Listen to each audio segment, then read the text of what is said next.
जय Hind everyone, welcome back to rankers class 9th and 10th and NTSC channel. This is Kishan Jaiswal. तो यार हम लोग लक्ष्य सीरीज मैथ में ज्योमेट्री कर रहे हैं और ज्योमेट्री में सर्कल अपना चैप्टर कर रहे हैं और लगभग ये आखिरी चैप्टर है और उसके बाद एक दो प्रैक्टिस सेशन करेंगे, फिर ये चैप्टर हमारा फिनिश हो जाएगा और कंप्लीट ज्योमेट्री हमारी फिनिश हो रही होगी। मैं उम्मीद करता हूँ कि ज्योमेट्री को आप शुरू से पकड़ कर चल रहे होंगे, लाइन एंड एंगल, फिर ट्रायंगल, फिर क्वाड्रिलेटरल, फिर आपका ये सर्कल वाला चैप्टर चल रहा है। देखिए नोट्स बहुत प्रॉपर बनाइएगा और बीच बीच में उसका रिवाइज करते रहिएगा, क्योंकि इसमें भूलने वाली बहुत सारी चीजें हैं, बहुत सारे थ्योरम्स हैं, बहुत सारे रिजल्ट्स हैं जो आपको याद रखने पड़ेंगे, तभी आप सवाल लगा पाओगे। ठीक है, एग्जाम में बैठ कर प्रूफ नहीं करते फिरोगे, बहुत सारी चीजें आपको याद रखनी है। तो आज के सेशन में भी हम ढेर सारे थ्योरम और रिजल्ट्स देख रहे होंगे जिनको आपको याद रखना है, तो अच्छे तरीके से समझने की कोशिश करिएगा। ठीक है, चलिए। इसके अलावा एज यू नो कि I am also available on the Unacademy platform. तो यहाँ पर मैं मैथ की क्लासेस लेता हूँ, फ्री मैथ की क्लासेस लेता हूँ, जिसमें हमने मैथ कंप्लीट पढ़ाया है बच्चों को। तो जो भी बच्चे अनअकैडमी का प्लस सब्सक्रिप्शन लेने की सोच रहे हैं, it's a great time to take Unacademy plus subscription. आने वाले समय में अगले महीने क्रैश कोर्सेज भी आने वाले हैं जो मैथ और सेट पर कंप्लीट पढ़ाया जाएगा। तो आप अगर नए हो तो आप अनअकैडमी का प्लस या आइकॉनिक सब्सक्रिप्शन ले सकते हो for the 1 year, for the 6 month. अभी आपके पास ऑफर चल रहा है, 20% ऑफ चल रहा है। तो आप मेरा कोड यूज करके आप सब्सक्रिप्शन ले सकते हो। कोड है मेरा KJF लाइव। ठीक है, क्लियर? चलो बहुत बढ़िया। तो स्टार्ट करते हैं आज का अपना सेशन। जो बचे हुए थ्योरम्स है सारी चीजें पढ़ेंगे और ध्यान से चीजों को समझेंगे, और जहां पर प्रूफ की आवश्यकता होगी वहां पे प्रूफ करेंगे, जहां पर प्रूफ करने की आवश्यकता नहीं होगी उसको याद कर लेंगे सारी चीजें। ठीक, स्टार्ट करें, चलिए। तो मेरे प्यारे बच्चों, पहली चीज ये बात की जाती है कि if two chord AB and CD of the circle intersect inside a circle outside the circle when produced at E, AE into BE बराबर होता है CE इंटू D। अब इसको प्रूव कर लेते हैं जल्दी जल्दी से, ठीक है, ताकि आपको कॉन्सेप्ट क्लियर रहे कि भाई ये हो कैसे रहा है। जब एक बार प्रूफ देखते हो ना तो चीजें समझ में आती है। सेंटर में मान लीजिए मैंने लिख दिया यहाँ पर एक कॉर्ड ऐसे और एक कॉर्ड ऐसे, ये लिख दिया मैंने A, ये लिख दिया E, ये लिख दिया B, और ये लिख दिया मैंने C, और ये लिख दिया D। ठीक है, इसको मैंने मिला दिया ऐसे, ठीक, और इसको मैंने ऐसे मिला दिया। अब मैं तुमसे एक बात पूछूंगा तो तुम कहोगे कि यार भैया ये एंगल अगर अल्फा है तो तुम कहोगे ये भी अल्फा होगा। सेम सेगमेंट में जो ट्रायंगल बनता है, फॉर्म होता है, वो क्या होता है? क्लियर दिख गया? ये अल्फा तो ये भी अल्फा। मैं कहूंगा कि भैया ये अगर बीटा है तो तुम कहोगे भैया ये भी बीटा होगा। बोलो समझ में आया क्या? और ये बीटा समझ में आया? ओके, हाँ भैया ये बीटा समझ में आ गया। ठीक, अब ये वर्टिकली अपोजिट एंगल होंगे, तो बाई ट्रिपल ए आप क्या सकते हो, बाई डबल ए आप क्या कर सकते हो कि ट्रायंगल AEC, ट्रायंगल AEC जो होगा वो सिमिलर होगा किसके? ट्रायंगल DEB के, ट्रायंगल DEB के। तो अल्फा के सामने वाली साइड अपॉन C अपॉन क्या लिख सकते हो, अल्फा के सामने वाली side B is equal to क्या हो जाएगा, बीटा के सामने वाली साइड AE अपॉन बीटा के सामने वाली साइड ED। अब इसे तुम लिख सकते हो ऐसे, AE इंटू बी, ये क्रॉस मल्टीप्लाई कर दो, AE into B is equal to होता है C इंटू डी। ठीक है, तो रटना नहीं है, बस समझ लेना है। ठीक है, अब मतलब आपको सवाल आएगा, इसका लेंथ दे दिया रहेगा, इसका लेंथ दे दिया रहेगा, इसका लेंथ दे दिया रहेगा, इसका लेंथ पूछेगा तो आप यहां से निकाल सकते हो, AE into B C into D. ठीक है, सामने सामने मल्टीप्लाई होते हैं। क्लियर बच्चा? क्लियर। चलो अब इस वाले को समझ लो, यहां पर ये कैसे चीज एप्लीकेबल हो रही है, जब पॉइंट बाहर हो सर्किल के,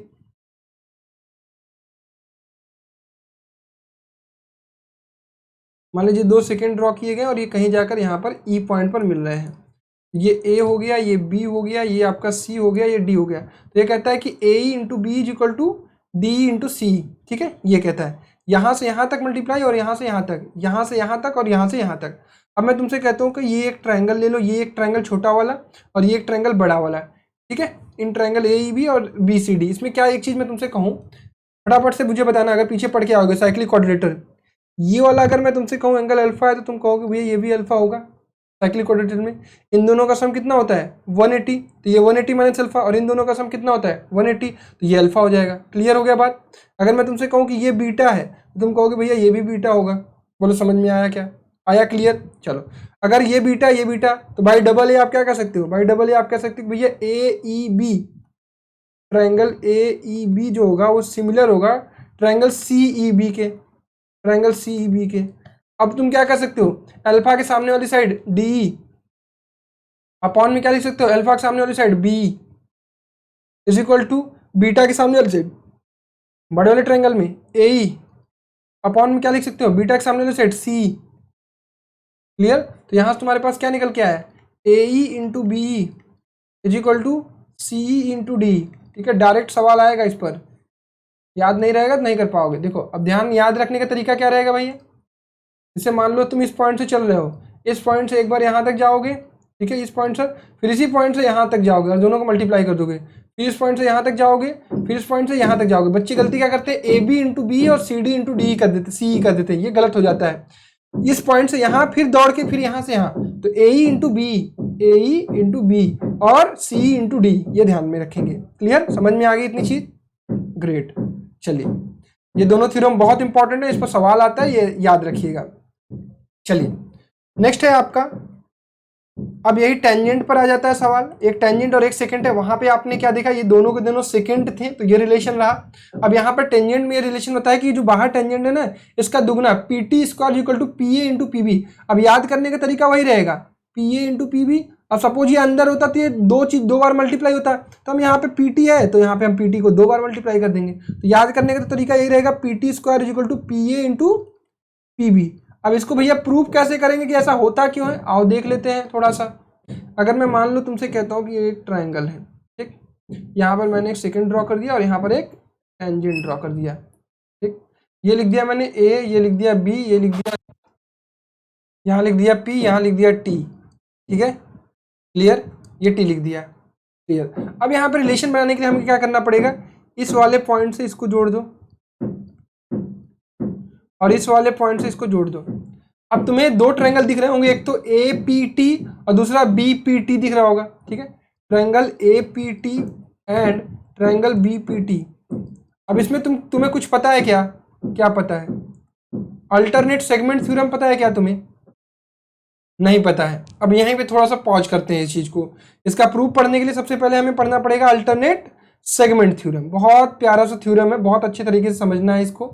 ये कहता है ना, मान लीजिए एक सर्कल है आपके पास, ठीक है, और इसमें आपने एक ट्रायंगल बना दिया, ये ट्रायंगल, और किसी भी पॉइंट से एक टेंजेंट ड्रॉ कर दिया, मान लीजिए इस पॉइंट से ए बी सी। सपोज आपने बी पॉइंट पर एक टेंजेंट ड्रॉ कर दिया, ठीक, इस टेंजेंट के बाहर ये वाला जो एंगल बन रहा है, सपोज ये वाला एंगल आपसे पूछा गया, अगर ये एंगल थीटा है तो ये थीटा जानते हैं किसके बराबर होगा, अल्टरनेट सामने वाला एंगल, अल्टरनेट ये वाला नहीं, ये वाला, इसके बराबर होगा, ठीक है।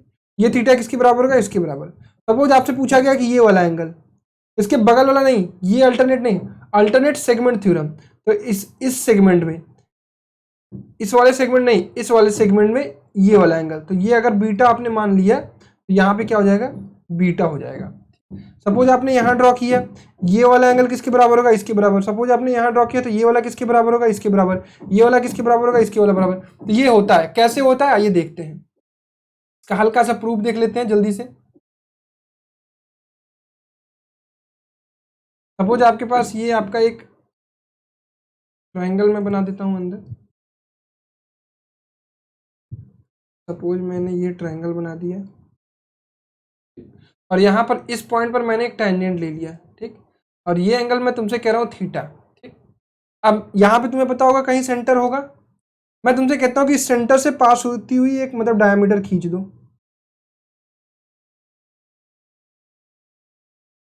पंजा भाई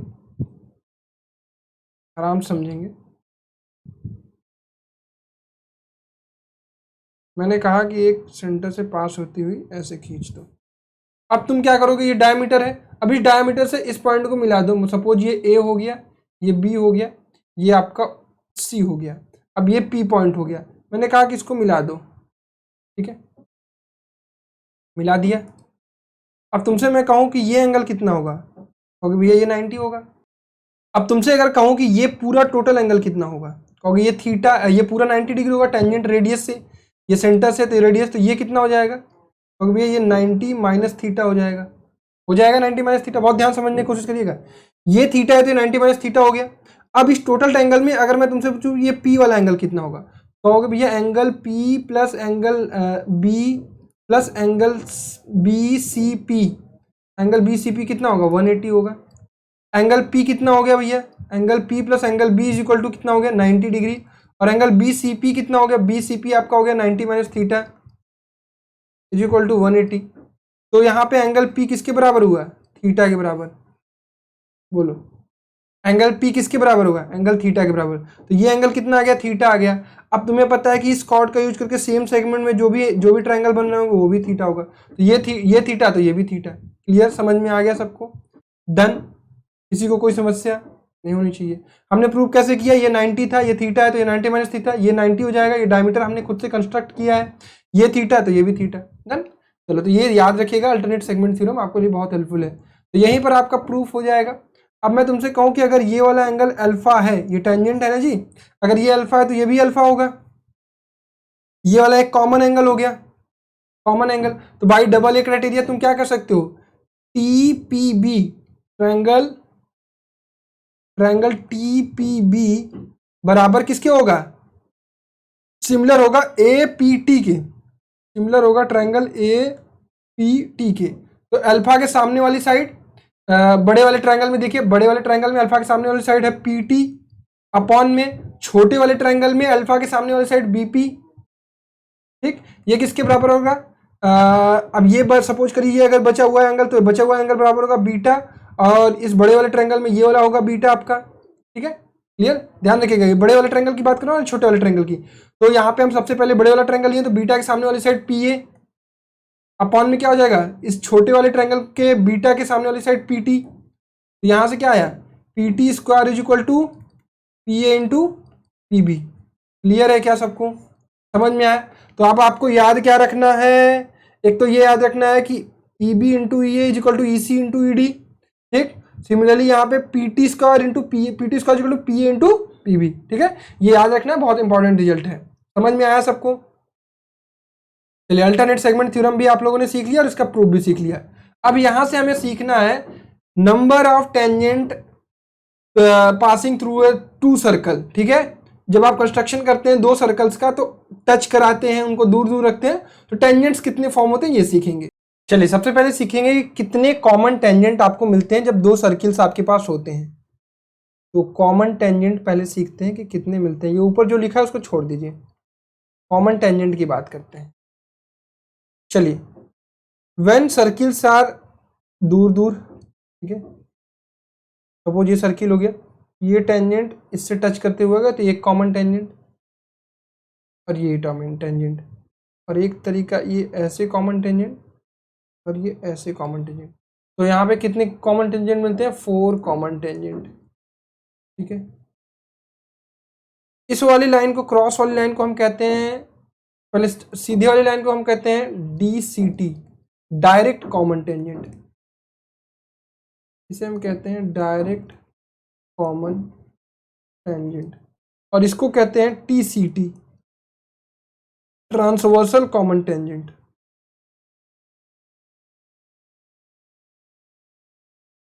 ठीक है, ठीक है, ट्रांसवर्सल है, ट्रांसवर्स कॉमन टेंजेंट।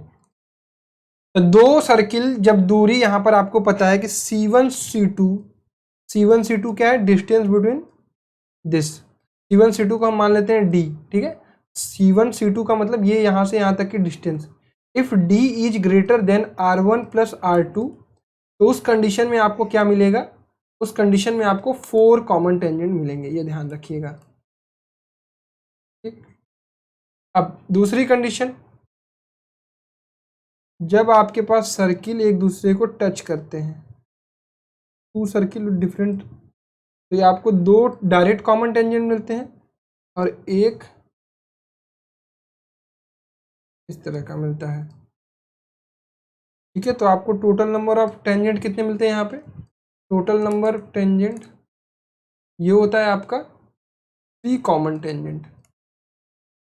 और ऐसा आपके साथ कब होगा, जब आपका R1 प्लस R2 जो होगा वो D के बराबर होगा। ठीक, क्लियर, ग्रेट। अब तीसरी कंडीशन क्या होती है, जब सर्किल एक दूसरे को ऐसे काटते हैं। ठीक, यहाँ से C1 और यहाँ से C2, और इसमें जो रिलेशन होता है, इस कंडीशन में आपको केवल 2 टेंजेंट मिलते हैं, और ये इस प्रकार से यहाँ पे 2 कॉमन टेंजेंट मिलते हैं। ठीक, और इसका ये मिलता कैसे है भैया, 2 कॉमन टेंजेंट यहाँ पे मिलता है आपका जब R1 माइनस R2 का मॉड जो है वो छोटा होता है D से, और डी जो है वो छोटा होता है R1 प्लस R2 से, मतलब R1 माइनस R2 से बड़ा होता है डी, और R1 प्लस R2 से छोटा होता है, मतलब यहाँ से यहाँ तक का सम, इस सर्कल और इस सर्कल का सम बड़ा होता है इन दोनों के डिस्टेंस से, और जो डिफरेंस होता है वो छोटा होता है, ठीक है। तो इस कंडीशन में आपको 2 कॉमन टेंजेंट मिलते हैं। और एक तीसरी कंडीशन, चौथी कंडीशन होती है जिसमें केवल और केवल एक कॉमन टेंजेंट मिलते हैं, वो इसमें मिलते हैं आपको ऐसे, जब सर्किल इंटरनली एक दूसरे को टच करती हैं, ठीक। ये होता है ये कब होता है, जब C1 C2, या फिर इसको कह सकते हैं D बराबर क्या होता है, mod of R1 minus R2। यहाँ से यहाँ तक की डिफरेंस जो होती है वो किसके बराबर होती है, इन दोनों के डिस्टेंस के बीच में। तब आपको कितने टेंजेंट मिलते हैं, एक। तो आपको ध्यान में क्या रखना है, बस सिंपल सी बात रखनी है, जब सेंटर से सेंटर मतलब 2 सर्किल दूर दूर होते हैं तो उस समय में आपको मैक्सिमम 4 टेंजेंट मिलते हैं। जब एक दूसरे को टच करते हैं तो 3 टेंजेंट मिलते हैं। जब एक दूसरे को कट करते हैं तो उस समय 2 टेंजेंट मिलते हैं। और जब एक दूसरे को अंदर से टच करते हैं तो उस कंडीशन में 1 मिलते हैं। और जब अगर टच ना करें, अगर एक सर्किल यहाँ एक सर्किल यहाँ है, उस कंडीशन में यहाँ पे क्या होता है, जब D is less than R1 plus R2 होता है, अरे R1 माइनस R2 होता है, उस कंडीशन में आपको 0 टेंजेंट। क्लियर। अब यहाँ पे सवाल कभी कभी आ जाता है डिस्टेंस बिटवीन, अरे लेंथ ऑफ द टेंजेंट। आपसे क्या पूछा जाता है, length of the tangent, length of the direct common tangent आपसे पूछा जाता है। और इसका तरीका निकालने का मैं समझा दे रहा हूँ, ध्यान से समझ लीजिएगा, ठीक। देखिए अब अगर मैं मान लूँ इसको मिला दूँ ये यहाँ से, और इसको मैं मिला दूँ, अब आपको पता है कि दोनों 90 डिग्री होगा, और एक्स वाई को अगर मैं मिला दिया, मैंने कहा X Y is equal to D है, ठीक। फिर एक्स वाई के पैरेलल मैंने यहाँ से ये पॉइंट से भी एक लाइन ड्रॉ कर दी, तो ये यहाँ पे ये भी डी ही होगा, ठीक। ये आर है, ये भी आर होगा, ठीक, ये डी है। अब ये वाली लेंथ आपको पता करनी ए बी। अब ये लेंथ कितना होगा, अगर ये आर है, ये आर हो गया, सपोज ये R1 हो गया, तो ये R1 हो गया, और ये पूरा टोटल कितना है R2 हो गया, तो ये वाली लेंथ कितनी हो गई, R2 माइनस R1, ठीक।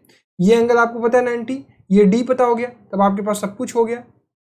ये है मान लीजिए ऐसा, ठीक। ये आपको पता है कि R2 माइनस R1 है, और ये आपको पता हो गया हाइपोटेनस कितना D। x आपको पता करना है, ये वाली लेंथ AB, तो X square is equal to X square plus R2 minus R1 का whole square is equal to D square. तो X square is equal to कितना हो गया, D square minus R2 minus R1 का whole square. तो X is equal to क्या हो गया, under root D square minus R2 minus R1 का होल स्क्वायर। क्लियर है। तो ये याद रखेंगे, डायरेक्ट कॉमन टेंजेंट का ये फॉर्मूला होता है, D square minus R2 minus R1 का होल स्क्वायर। R2 क्या होगा, जो बड़े वाले सर्कल का रेडियस होगा, ठीक। ग्रेट। चलिए अब हम लोग सीखते हैं कि ट्रांसवर्स कॉमन टेंजेंट का हम लेंथ किस प्रकार से निकालेंगे। देखिए ट्रांसवर्स कॉमन टेंजेंट का अगर लेंथ आपको निकालना है, तो सपोज करिए आपके पास एक सर्किल ये है और एक सर्किल ये है बड़ा वाला। आपने क्या किया, ये एक ट्रांसवर्स कॉमन टेंजेंट आपको मिल जाएगा,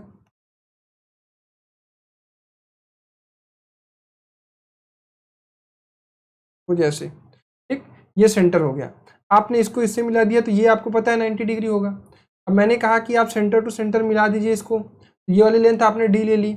अब मैं क्या करता हूँ कि इसको और एक्सटेंड करता हूँ, और इसको आपने ऐसे मिला दिया। अब ये यहाँ से बाहर चली जाएगी ना, ये अगर आप इसको पैरेलल ड्रॉ करोगे तो ये बाहर चली जाएगी। तो छोटे वाले सर्किल नहीं, छोटे से बड़े वाले के लिए करते हैं, तब सही फिट बैठेगा। यही चीज़ छोटे से बड़े वाले के लिए, क्योंकि यहाँ पे तो बाहर चला जा रहा है अगर हम पैरेलल ड्रॉ करते हैं तो। या क्या करते हैं, इधर एक बड़ा सा और सर्कल ड्रॉ कर लेते हैं, थोड़ा बड़ा कर लेते हैं,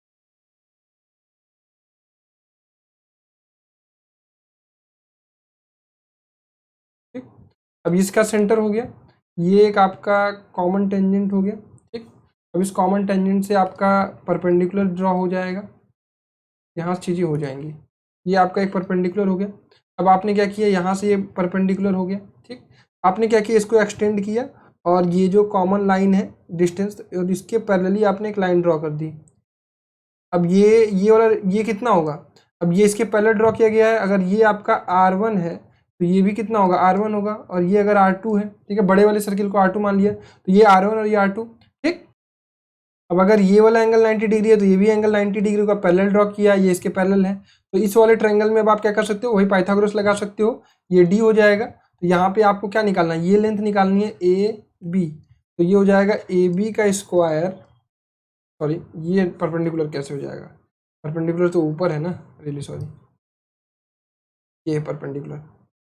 तो यहाँ से हम देखेंगे तो R1 प्लस R2 का स्क्वायर, R1 प्लस R2 का whole square plus AB square is equal to क्या हो जाएगा, D स्क्वायर। ये पैरेलल ड्रॉ किया तो ये लेंथ बराबर होगी। यहाँ से हम ए बी की वैल्यू निकालेंगे तो A B is equal to हो जाएगा D square minus R1 plus R2 का होल स्क्वायर और रूट के अंदर। ठीक है, तो ध्यान में रखेंगे, ध्यान में क्या रखना है, जब आपके ट्रांसवर्स कॉमन टेंजेंट का आप लेंथ निकालेंगे तो D square minus R1 plus R2 square करेंगे, और जब आप डायरेक्ट कॉमन टेंजेंट निकाल रहे होंगे तो उस क्लास में, उस केस में R2 माइनस R1 करेंगे। डायरेक्ट में सब जगह माइनस होता है और ट्रांसवर्स में ये R1 प्लस R2 होता है। ठीक है, क्लियर। ये बड़ी लेंथ आपको लग रही होगी तो इसलिए आप प्लस करेंगे, और यहाँ पे छोटी लेंथ होगी तो ये माइनस करेंगे। ऐसे सोच के अपने दिमाग में याद कर सकते हैं। ठीक, चलिए एक बार मैं यहाँ पे लिख देता हूँ, लेंथ ऑफ टेंजेंट जो होगा वो ऐसे होगा, डायरेक्ट कॉमन टेंजेंट का लेंथ होगा under root D square minus R1 minus R2 का होल स्क्वायर भी कर सकते हैं आप इसको, और ये हो गया आपका ट्रांसवर्स कॉमन टेंजेंट, ये हो जाएगा under root D square minus R1 plus R2 का होल स्क्वायर। ठीक है, क्लियर। तो ये आपको याद रखना है, इंपॉर्टेंट रिजल्ट है। Done, clear. चलिए बहुत बढ़िया, आगे बढ़ते हैं अपने पास next property. If a circle touches all the four sides of the quadrilateral, then the sum of the two opposite sides is equal to the sum of the other two AB plus DC is equal to AD plus BC। यार आपको मैंने एक बात बताई थी circle में कि अगर आप किसी एक्सटर्नल पॉइंट से कोई टेंजेंट ड्रॉ करते हैं, दो टेंजेंट, तो ये PA और PB क्या होता है, बराबर होता है। PA is equal to PB होता है। ठीक है, तो इसको ध्यान में रखिएगा। तो यहाँ पे आपको प्रूव करना है कि ये जो सरकम क्वाड्रिलेटरल है, ठीक है, जो सर्किल के बाहर ड्रॉ किया गया है, तो A B plus C D is equal to क्या हो जाएगा, B C plus D C. कैसे होगा, अगर मैं तुमसे कहूँ कि ये टेंजेंट है तो यहाँ से यहाँ तक की दूरी और यहाँ से यहाँ तक की दूरी बराबर होगी। अगर इसको मैं एक्स माना तो ये भी एक्स होगा, मैंने कहा इसको वाई तो ये भी वाई होगा, मैंने कहा इसको जेड तो ये भी जेड होगा, मैंने कहा इसको डब्ल्यू तो ये भी डब्ल्यू होगा। ठीक, ठीक है। तो भैया यहाँ पे अब हम क्या कर सकते हैं, तो यहाँ पे हम कर सकते हैं भैया A B plus D C की वैल्यू निकालें। कितना आ रहा है A B plus D C की वैल्यू, ये आ रहा है भैया X plus W plus Z plus Y. Similarly आप देखोगे A D plus B C की वैल्यू कितनी आ रही है, A D plus B C की वैल्यू आ रही है आपके पास, A D plus B C की वैल्यू भी आ रही है X plus Y plus W plus Z. ठीक है, या इसी को आप चेंज कर सकते थे, इसको आप लिख सकते थे एक्स प्लस वाई और जेड डब्ल्यू प्लस जेड। तो एक्स प्लस वाई की जगह आप क्या लिख सकते थे, ए डी लिख सकते थे, और W प्लस जेड की जगह क्या लिख सकते थे, BC लिख सकते थे। तो सम ऑफ अपोजिट साइड क्या होता है, इस सर्कम क्वाड्रिलेटरल में बराबर होता है। ठीक, क्लियर।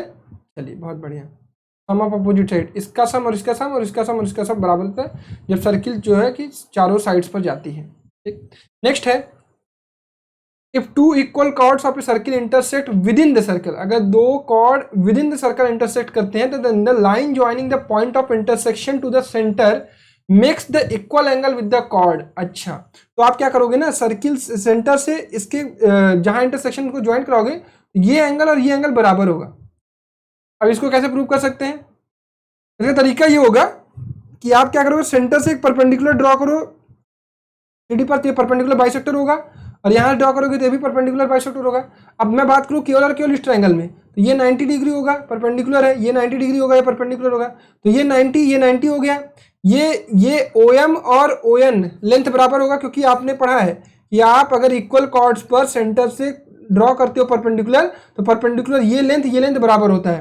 तो ये लेंथ और ये लेंथ बराबर हो गया, ये 90 डिग्री, ये 90 डिग्री, और ये कॉमन साइड। तो बाई RHS आप क्या कर सकते हो, दोनों ट्रायंगल क्या है, कॉन्ग्रुएंट है। अगर दोनों ट्रायंगल कॉन्ग्रुएंट है तो OPM जो है, एंगल OPM जो होगा वो बराबर होगा OPN की। समझ में आया बात। देखो मैंने क्या कहा कि ये लेंथ बराबर होगी, ये 90 होगा, तो ये एंगल और ये एंगल बराबर हो जाएगा। ठीक है, बाई CPCT।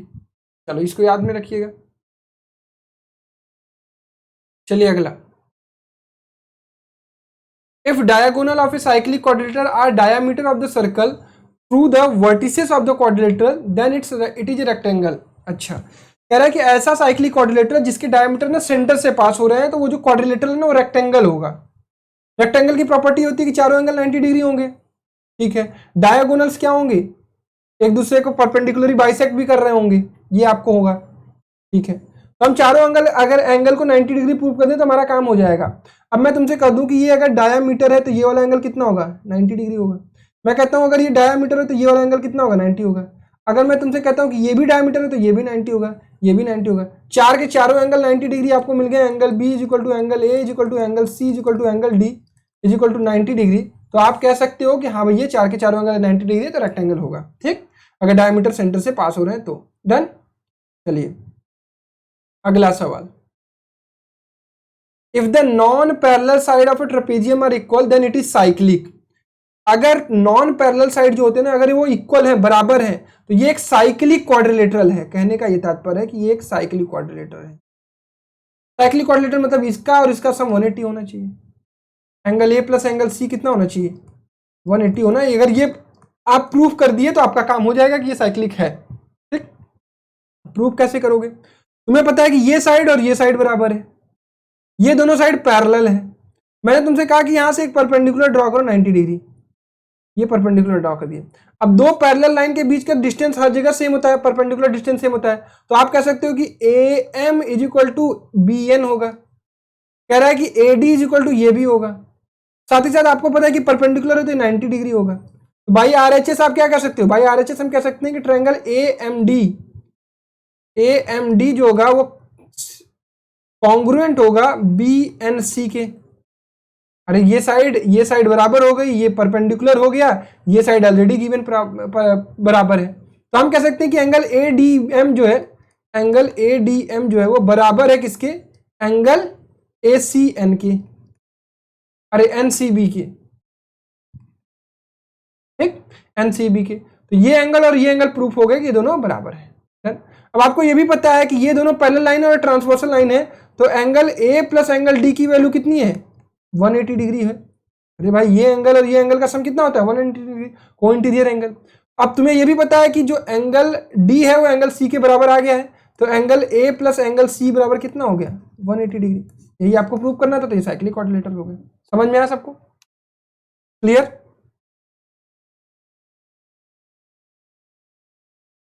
अगला सवाल, every cyclic parallelogram is a rectangle. Her cyclic parallelogram एक रेक्टेंगल होता है। अब देखो ये अगर थीटा है तो ये भी थीटा होगा। ठीक, कह रहा है कि सभी पैरेललोग्राम, अगर ये थीटा है तो थीटा है, और अगर ये अल्फा है तो ये अल्फा होगा। अब तुम्हें पता है कि थीटा प्लस थीटा की वैल्यू क्या है? थीटा प्लस थीटा की वैल्यू 180 डिग्री है, तो 2 थीटा की वैल्यू क्या हो गई? 90 डिग्री। अरे 180 डिग्री, तो थीटा की वैल्यू क्या आ गई? 90 डिग्री। अब अगर ये 90 डिग्री है और ये पैरेललोग्राम है तो ये भी 90 होगा, तो ये भी 90, ये भी 90, सब 90, तो ये क्या हो गया? एक रेक्टेंगल हो गया। तो साइक्लिक पैरेललोग्राम क्या होता है? एक रेक्टेंगल ही होता है। बहुत बढ़िया। अगला सवाल, ये रिजल्ट है, आप याद कर लीजिएगा, इसका प्रूफ थोड़ा पेचीदा है। The quadrilateral formed by the angle bisector of a cyclic quadrilateral ABCD is also cyclic. मतलब इनके भी अपोजिट साइड का सम क्या होगा? 180 डिग्री होगा। इसका बाइसेक्टर लिया, इसका बाइसेक्टर लिया, इनको मिलाया, कहीं पर ये पी और आर पे मिल रहे थे, यहां से क्वाड्रिलेटरल फॉर्म हो रहा है, ये भी क्या है? साइक्लिक होगा, मतलब अपोजिट एंगल का सम 180 होगा। चलो बहुत बढ़िया, आगे बढ़ते हैं। If a pair of opposite sides of a cyclic quadrilateral are equal, then its diagonals are the equal। ये भी एक बहुत बढ़िया थ्योरम में बढ़िया रिजल्ट है। अब इसको भैया कैसे प्रूव करेंगे, आइए देखते हैं। कह रहा है कि ये वाली साइड और ये वाली साइड बराबर है। ठीक है भैया, अगर बात करते हैं ये दोनों बराबर है, मैं तुमसे कहता हूं कि तुम आ जाओ इसमें डी ओ सी और ए ओ बी में आ जाओ, triangle D O C and triangle A O B में। तुम कह दोगे कि डी सी बराबर ए बी, ये गिवन है, अपोजिट साइड इक्वल है। तुम कह दोगे कि डी ओ सी और ए ओ बी बराबर हो जाएगा vertically opposite angle, D O C angle और A O B vertically opposite angle. और कुछ यहाँ पे बराबर मिलेगा क्या? कहोगे हाँ भैया, ये वाला एंगल जो होगा ना, ये अल्फा अगर है तो ये भी अल्फा ही होगा, क्योंकि ये सेगमेंट सेम सेगमेंट में। भैया ये अगर एंगल सी डी ओ जो होगा वो बराबर होगा एंगल बी ए ओ के, और सिमिलरली ये वाला एंगल भी बराबर होगा। तो आप बाई डबल ए ही कह सकते हो कि ये क्या हो जाएगा? ट्रायंगल अल्फा के सामने वाली साइड, अल्फा के सामने, तो यहां से लिख दोगे डी ओ सी, ट्रायंगल डी ओ सी जो होगा वो सिमिलर किसके होगा? ए ओ बी के। ठीक है, ट्रायंगल ए ओ बी के। क्लियर? अब तुम यहां से क्या कर सकते हो कि भैया ए ओ जो होगा, अच्छा ये सिमिलर ही हो रहा है कि ये यहाँ पे हम ए एस से लगाकर इसको वो कर सकते हैं, इसका यूज करके ना इसको, क्योंकि ये दोनों साइड बराबर है, इसको हम सिमिलर ने कॉन्ग्रुएंट प्रूव कर दिया हमने। ए एस से लगाकर दो एंगल के बीच की साइड ये बराबर जाएगी, ये एंगल ये और ये साइड, तो ये ASA से क्या हो गया, कॉन्ग्रुएंट हो गया। कॉन्ग्रुएंट से हमारा काम हो जाएगा। कॉन्ग्रुएंट से ये काम हो जाएगा कि DO जो होगा वो OA के बराबर होगा, DO जो होगा वो OA के बराबर होगा, और OC जो होगा वो OB के बराबर होगा, OC जो होगा वो OB के बराबर होगा। हमें क्या प्रूव करना है, DO प्लस OB। तो हम इसको ऐसे लिख सकते हैं क्या, OB बराबर OC। तो हम यहाँ सम कर देते हैं इक्वेशन नंबर फर्स्ट और इक्वेशन नंबर 2 को। तो यहाँ से हम लिख सकते हैं DO प्लस OB बराबर क्या हो जाएगा, OA प्लस OC। कैसे किया समझो, फिर से समझो। देखो मैंने ये कहा कि ये वाला साइड और ये वाला साइड DO और OA बराबर हो गया, और ये वाला साइड और ये वाला साइड बराबर हो गया। पलट के भी लिख सकते हैं DO जब OA, और यहाँ पे लिख सकते हैं OB बराबर OC। फिर दोनों को सम कर दिया तो DO plus OB is equal to OA plus OC। ये आ गया DB और ये आ गया आपका AC। तो DB बराबर AC हो गया। तो ये डायगोनल और ये डायगोनल बराबर आ गया। ये ध्यान रखेंगे कि पेयर ऑफ अपोजिट अगर साइड ये बराबर है तो डायगोनल भी बराबर होंगे। बहुत बढ़िया। अगला, if all the side of the parallelogram touch a circle then the parallelogram is a rhombus. कह रहा है कि अगर ये पैरेललोग्राम है, चारों साइड टच करते ही रोम्बस हो जाए। रोम्बस के चारों साइड बराबर कर दो बस, और क्या। अगर ये x है तो ये भी x होगा, और अगर ये y है तो ये भी y होगा, और अगर ये x y है तो ये भी आपका क्या होगा, सपोज अगर ये z है तो ये z हो जाएगा, और ये w है तो w हो जाएगा। तुम्हें पता है कि x plus Y is equal to z plus w होगा, ठीक है, ये होगा। यहां से भी कह सकते हो कि x plus Y is equal to z plus w। और क्या लिख सकते हैं यहाँ पर, हमें लिख सकते हैं कि भैया x plus Z is equal to क्या हो जाएगा, y प्लस w हो जाएगा, ठीक है। अच्छा एक बार इनको सम करें क्या, देखते हैं क्या आता है। LHS LHS RHS RHS को तो करते हैं 1 और 2, देखते हैं, ट्राई करते हैं। ये आ जाएगा 2x plus Y plus Z is equal to आ जाएगा 2w plus Y plus Z, ठीक है। 2w plus Y plus Z, Y plus Z से वाई प्लस जेड जाएगा तो 2x is equal to 2w आ गया। तो यहाँ से आ गया x is equal to w, x is equal to w आ गया। तो अगर x is equal to w आ रहा है तो y is equal to Z आ जाएगा, y is equal to Z आ जाएगा। तो y is equal to Z आ जाएगा। तो सारे चारों सब बराबर हो जाएंगे। ये सब बराबर है तो सब के सब क्या हो जाएंगे, ये इसके बराबर है, ये इसके बराबर है, ये इसके बराबर है, ये इसके बराबर है, ये इसके बराबर है, ये इसके बराबर है, ये इसके बराबर है। तो सब के सब क्या हो जाएंगे, चारों साइड बराबर हो जाएंगे, रोम्बस हो जाएगा, ठीक है, क्लियर। चलिए आगे बढ़ते हैं। In the figure, in circle of a triangle ABC touches the sides of the AB, BC, CA at the points PQR respectively. The AP plus BQ plus PR, AP plus BP, AP plus BQ, BQ plus CR is equal to BP plus CQ plus AR, CQ plus AR किसके बराबर होगा, half perimeter of the ABC। तो अगर ये x है तो ये x होगा, ये y है तो ये y होगा, ये z है तो z होगा। तो तीनों को सम कर दोगे तो कितना आ जाएगा, ये आ जाएगा भैया 2 times of x plus Y plus Z, ठीक, 2 times of x plus Y plus Z. ये किसके बराबर होगा, पेरीमीटर ऑफ ABC। तो x plus Y plus Z किसके बराबर हो जाएगा, half of perimeter of ABC, ठीक है। अब एक बार x में तुम BP ले लो, फिर उसके बाद BP के बाद QC ले लो, और यहाँ पे AR ले लो। सिमिलरली आप यहाँ पे AP ले लो और BQ ले लो और CR ले लो, तो मतलब वही है, ठीक है, क्लियर। चलो ये तो ईजी था। एक और होता है, ऐसे कुछ करके होता है, ऐसे, फिर यहाँ पर एक टेंजेंट गया और यहाँ से इस टेंजेंट को इसको मिलाया जाता है, ठीक है। यहाँ पे एक रिजल्ट निकलता है, उसको भी लिख लेते हैं। यहाँ A हो गया, ये B हो गया, सपोज ये पॉइंट O हो गया और ये पॉइंट C हो गया, और ये M और ये N, ठीक है। यहाँ से हम क्या कह सकते हैं कि AC जो होगा वो BC के बराबर होगा, और AC की जगह हम क्या लिख सकते हैं, AM प्लस MC लिख सकते हैं, AM प्लस MC लिख सकते हैं। और ये BC की जगह हम क्या लिख सकते हैं, BN प्लस NC लिख सकते हैं। और AM प्लस MC, AM की जगह हम लिख देते हैं MO, AM की जगह MO लिख सकते हैं, और MO प्लस MC। और BN की जगह हम क्या लिख सकते हैं, ON, ON is equal to ON plus NC, ठीक है। कुछ ऐसा निकाल पा रहे हैं हम। अच्छा नहीं, ऐसे प्रूव नहीं करेंगे, पहले रिजल्ट निकाल पाते हैं। रिजल्ट बहुत अच्छा आएगा, एक बार सोचने दीजिए मुझे।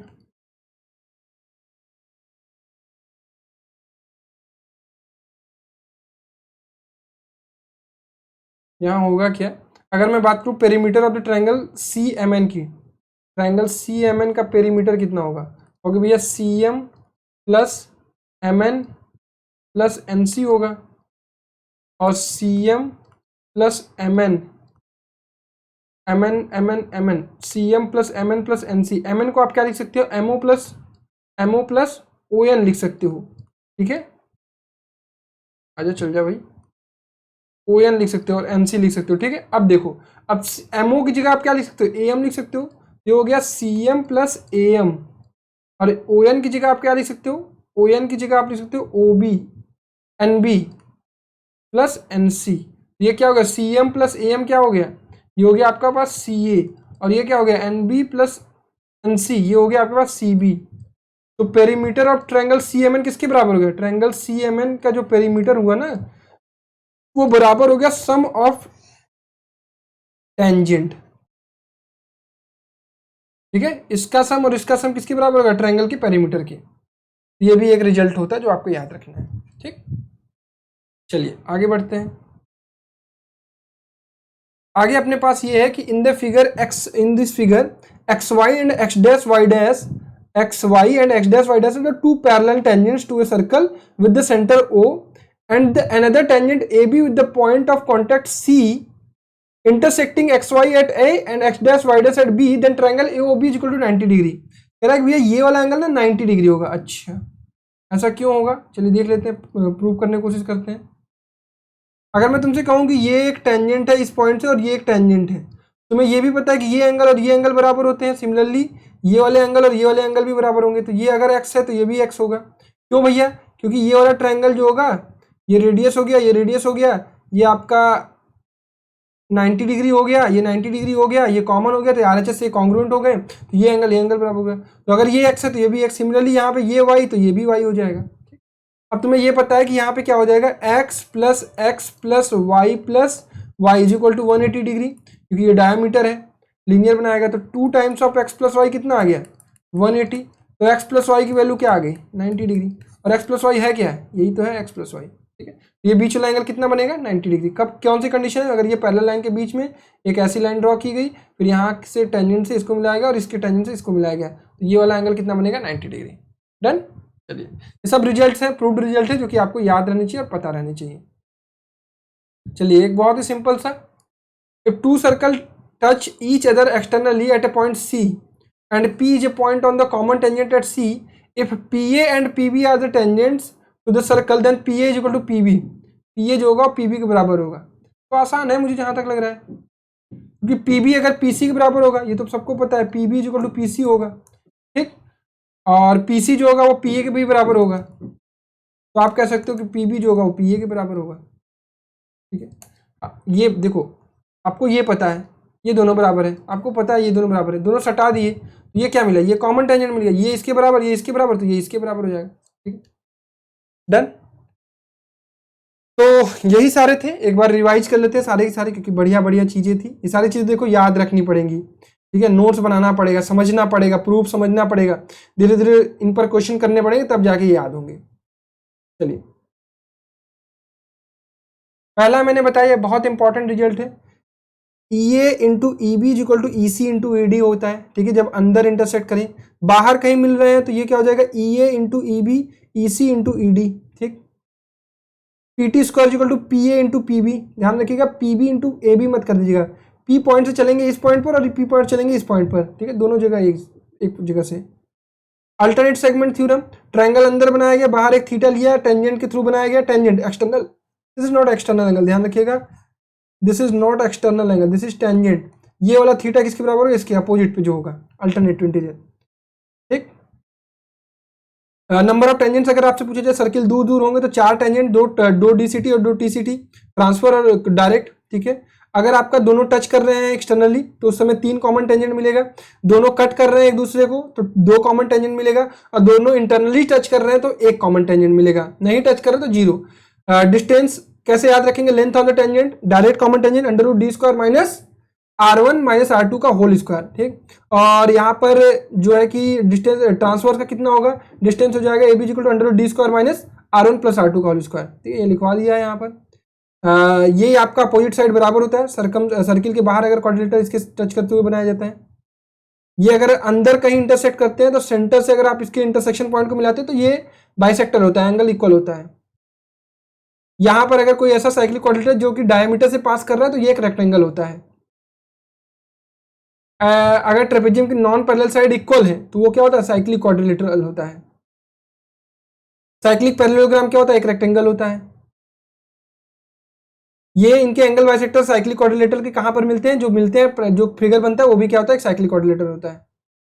अगर आपके opposite side of the cyclic quadrilateral equal है, साइड्स अगर इक्वल है, अपोजिट साइड्स इक्वल है, तो ये क्या होगा, ये आपका डायगोनल भी इसका इक्वल होगा, अगर अपोजिट साइड इक्वल है तो।